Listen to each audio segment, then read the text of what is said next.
Hi everyone, welcome to my channel. Hope you are well. So today I will be testing out the L'Oreal Infallible Pro Glow Foundation.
So this launched in the UK on Amazon.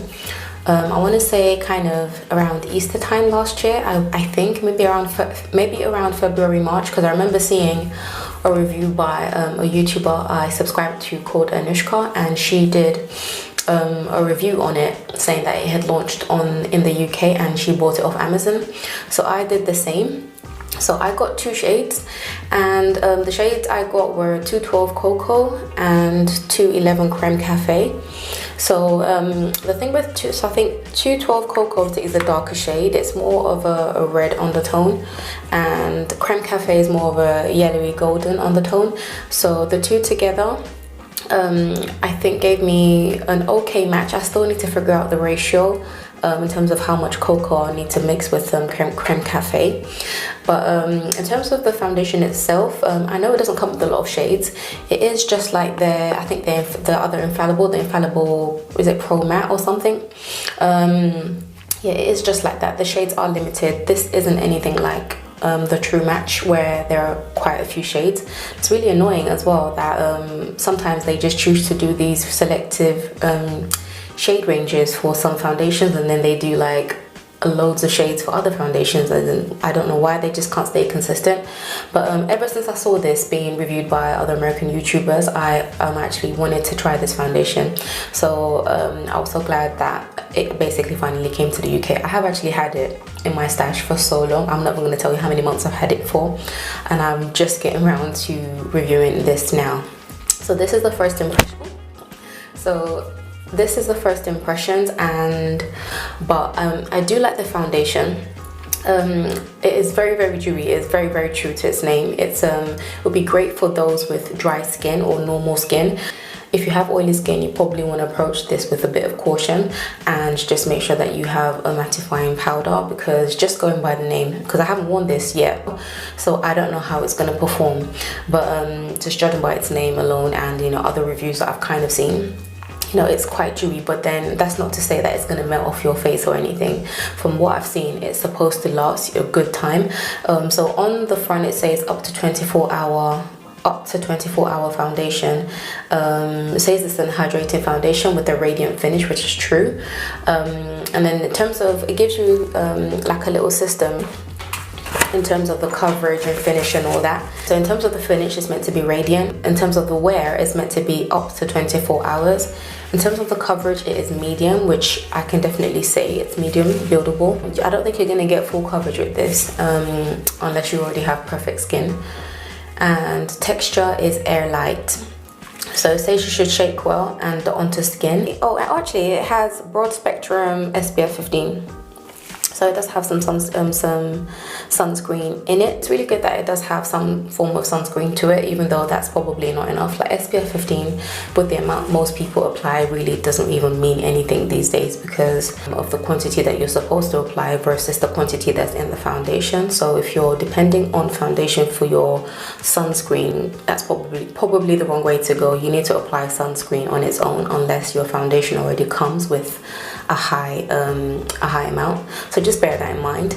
But so yeah, I did my normal skincare routine and I then applied my normal primer, which is my W7 Prime Magic primer, and this is the one.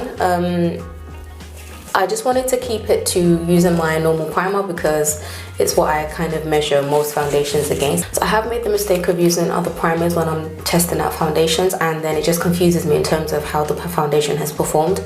Any foundation that performs really badly with this primer, I know is just a bad foundation because this primer has saved so many foundations. It's a really good long wearing primer. So in terms of the consistency of the foundation, it's not too runny, it's not too thick either, so it's a really good I want to say slightly more liquidy moisturizer type of consistency.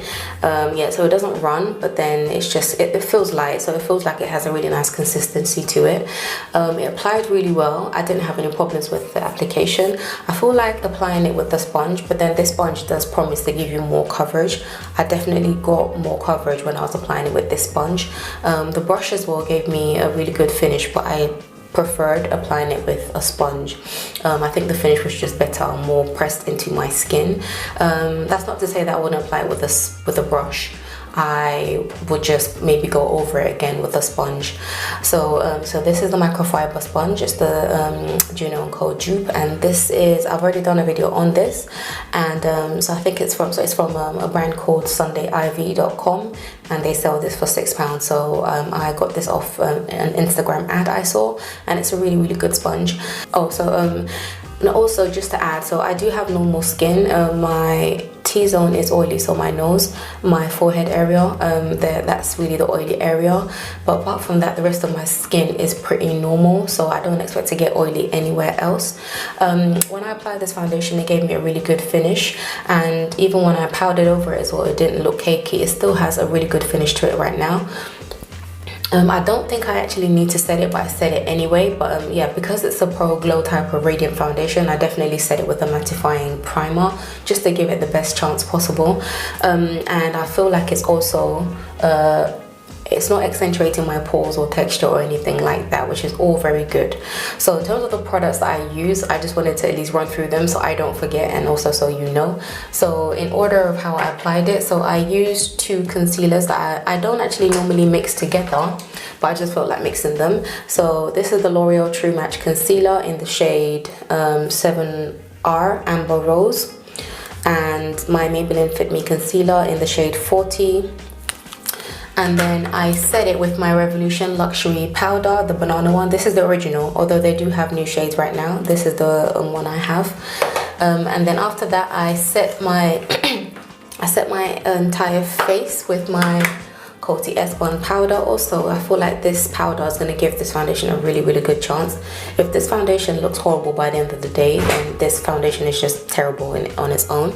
Yeah, so any foundation that doesn't really last with this powder is just a poor foundation, because this powder has saved so many foundations.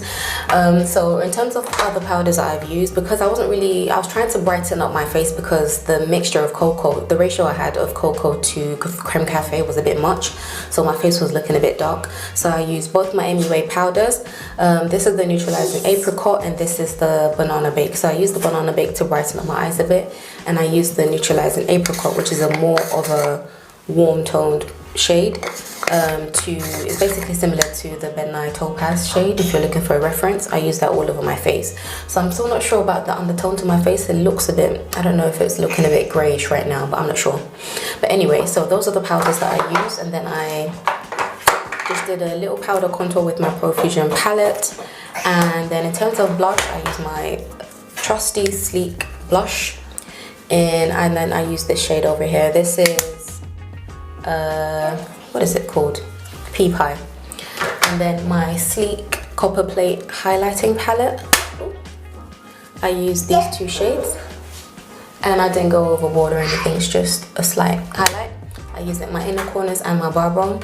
And in terms of eyebrows, I'm actually really loving this pencil all over again. I left it since I tried it in my other video, but I'm really liking it. So this is a Revolution brow pencil, and it's the Duo Brow Definer, and it's got a spoolie and a little triangular nib. And then in terms of mascara, I use both my Essence mascaras. This is the Get Big Lashes Volume Boost Mascara, and this is the Princess Lash Mascara. I use the Princess Lash on my lower lash line, and then I use the Get Big Volume on my upper lash line. And in terms of lips, I used my NYX Hot Cocoa lip liner rather, and I also use my Obsessions lip gloss. This lip gloss is called Sweetest Dream, and it comes in a trio. I've already featured it in my Obsessions haul, and so this is the one I used. It was a bit too pink. I used this new matte liquid lipstick by Violet Voss, which was given to me very kindly by a colleague, and it's a really nice shade. It's a really good dupe for the Revolution matte lip pigment in Show, because that one I had run out of that. So this is called Excessive. So that's what I use on the perimeter of my lips. And I think that might be, oh, and I used my normal Poundland eyeliner. So I'm just gonna zoom in a bit so you can see. So I do crease in my smile lines, and I'm already starting to see a crease. So it's not a deal breaker, but I would prefer if my foundation did not crease on me. Yeah, so I feel like I've been able to get good coverage with the powders I've used on top of this, but it's still not like full coverage. It's a decent amount of coverage, but it's not full.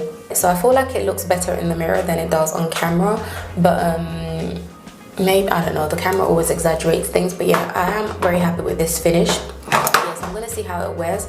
I had this foundation on at so I put it on at 3:45. So I finished my face about an hour later. I did have other things I wanted to do, so I'm going to see how long it lasts and how long I can hold it for. Hopefully I'll be able to test this up until like 12, because I will be staying up late trying to edit some of the videos I've already filmed.